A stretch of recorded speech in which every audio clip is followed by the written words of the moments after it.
ஊருக்கு வளமில்லை நீர் இன்றி போனாள், உயிருக்கு உணர்வில்லை நீ இன்றி போனாள், இயல்பின்றி ஒன்றில்லை உனை மறந்து போனாள், என் உயிர் மண்ணுள் வாழாது உனக்கேதும் மானாய் தமிழே என்று என் முதல் வணக்கத்தை தமிழுக்கும் மறுக்கண் வணக்கத்தை அவையோருக்கும் உரித்தாக்கி தலைப்பில் உழைகிறேன். அறிவற்றம் காக்கும் கருவி சருவாக்கும் உள்ளடிக்களாக அரண் 2000 ஆண்டுகளுக்கு முன்பே ஐயன் வள்ளுவன் அறிவு என்பது ஒருவனை எவ்வாறு ஒரு வீரனை காக்கும் கவசம் போல, நாட்டை காக்கும் மரணை போல காத்து நிற்கும் பேராயுதமாய் கூறியிருக்கிறார். அன்றாடம் காட்சியாய் பிழைப்பு நடத்துகிற ஒரு பெற்றோர் எப்படியாவது கஷ்டப்பட்டு பள்ளியிலோ கல்லூரியிலோ கொண்டு போய் விடக்கூடிய காரணம் என்ன? தனக்கு கிடைக்காத கல்வி, அறிவு, ஆற்றல் இவை அனைத்தும் தன் பிள்ளைகளுக்கு கிடைத்துவிட வேண்டும் என்பதை தான். அந்த தியாகம் தான் நம்மை வளர்த்திருக்கிறது. நம் அறிவு மட்டும் நம்மை வளர்க்கவில்லை. ஆனால் அப்படிப்பட்ட கல்வியை நாம் எவ்வாறு மதிக்க வேண்டும்? கல்வி அறிவை குறித்த நமது புரிதல் தான் என்ன? இது எல்லாம் ரொம்ப பெரிய விஷயம். ஆய்வரங்கத்தில் பேச வேண்டிய விஷயத்தை எல்லாம் ஏமா இங்க வந்து பேசுற என்று எதிர்பார்க்கக்கூடிய உங்களிடம் தானே கேட்க முடியும். காமராஜர் படித்தாரா? டெண்டுல்கர் படித்தாரா? பில் கேட்ஸ் படித்தாரா? படிக்காமல் சாதித்தவர்கள் 10 பேரினில் படித்து ஜெயித்த 10 லட்சம் பேரை என்னால் இங்கு குறிப்பிட முடியும். நமது கவனம் வேறு எங்கும் திசை மாறக்கூடாது. கல்விதான் அச்சம் காக்கும் கருவி. இந்த பேச்சரங்கத்தில் 5 நிமிடம் பேசவே நாம் இவ்வளவு படிக்க வேண்டியுள்ளதே.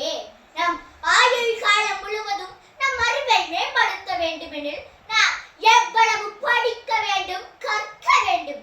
அந்த அறிவை கொடுக்கக்கூடிய கல்விக்கே தனது மகளுக்காகவோ மகனுக்காகவோ தன் தாலியையும் மடகு வைப்பாள் ஒரு தாய். இந்த உலகத்தில் என்னென்ன சிறந்ததாக கிடைத்தாலும் அதை செல்வம் என்று சொல்லுவோம். கலை என்றால் கலை செல்வம் என்றும், பிள்ளை என்றால் பிள்ளை செல்வம் என்றும் உதாரணம் சொல்லலாம். ஆனால் எது செல்வம் என்பதை வள்ளுவர் சொல்லி இருக்கிறார். கேடில் விழுச்செல்வம் கல்வி ஒருவருக்கு மாடல்ல மற்றையவை என்று கூறுகிறார். கல்வி என்பது எதை உயர்த்தும்? கல்வி ஒன்றுதான் தனி மாணவனை மாத்திரமல்ல ஒரு குடும்பத்தின் தலையெழுத்தையே மாற்றும் வல்லமை வாய்ந்தது. முதலில் எது அறிவு என்பதிலேயே சமுதாயத்தில் பல குளறுபடிகள் நடந்து கொண்டிருக்கிறது.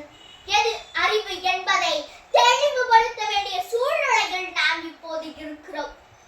பிறகுதானே அது அச்சம் காக்கும் கருவியா என்றே அறிய முடியும். ஆனால் ஒரே வரியில் வள்ளுவர் சொல்லிவிட்டார், அறிவுடையார் எல்லாம் உடையார். ஒருவர் வள்ளுவரிடம் கேட்டார், அறிவு அப்படின்னா என்னங்கய்யா என்று. அதற்கு வள்ளுவர் சொன்னார், எப்பொருள் யார் யார்வாய் கேட்பினும் அப்பொருள் மெய்ப்பொருள் காண்பது அறிவு என்று சொன்னார். கேள்வி கேட்டவருக்கு ஒண்ணுமே புரியல. சரி, இளங்கோவடிகள் கிட்ட போய் கேட்போம்னு அவர்கிட்ட போய் கேட்டாரு. அதுக்கு அவர் ரொம்ப அழகா பதில் சொன்னாரு. இருக்கிறத எல்லாத்தையுமே தொடச்சிட்டு வாழ்க்கை வறண்டுச்சு அப்படின்னு முடிவு பண்ணிட்டு கைய பிசைஞ்சுக்கிட்டு வந்து கடவுள் முன்னாடி நிற்கும் போது 1.5 மாதத்துக்கு திட்டி அறிவுரை சொல்லாம தன்னோட கால்ல கிடந்த சிலம்ப கழட்டி கையில கொடுத்தாலே அதுதான் அறிவுனார். அதாவது கஷ்டத்தை கடவுளின் முகவாடையில் யூகித்து அந்த நொடியில் எடுத்த முடிவு அறிவை சார்ந்ததுங்கிறார். அத்தகைய அறிவையே அச்சம் காக்கும் கருவி என்கிறார் வள்ளுவர்.